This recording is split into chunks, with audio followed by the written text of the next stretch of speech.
Allez, pour l'autre problème, les pourcentages, les remises, etc. Donc, le prix marqué ici, c'est 100 pour 100. On suppose que c'est 100%, mais on ne le connaît pas encore. Le montant de la remise n'est pas encore connu, mais on connaît le pourcentage de la remise. Une remise, c'est un rabais, c'est une exonération, c'est une diminution. Le vélo avait un prix initial, un prix de départ. Maintenant, on a fait une remise de 15%, on a diminué le prix à 15%. Et finalement, il a payé 103 750. Ça, c'est le montant qui a été payé. Alors, si le prix marqué c'est 100%, on enlève les 15% de la remise. Ce qui veut dire que les 103 750 francs équivalent à 85% du prix marqué. Mon fayul 100%. Donc, c'est 15%. Moi, 85% la fay.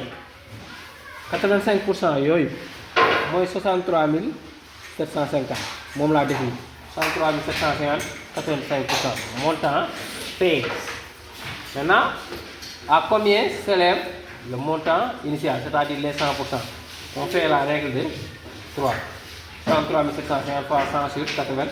C'est ce que j'ai fait. Parce que pour trouver une grandeur connaissant une de ces fractions, on multiplie la grandeur qui est déjà connue par l'inverse de la fraction. L'inverse de 85%, c'est 100 sur 85. Donc je prends 103 750 fois 100 sur 85. Et je trouve 115 000. Donc finalement, le vélo avait le prix marqué, le prix de départ qui a été affiché, c'est 115 000. Et le garçon a payé 103 750. Et à partir de là, on peut connaître le montant de la remise.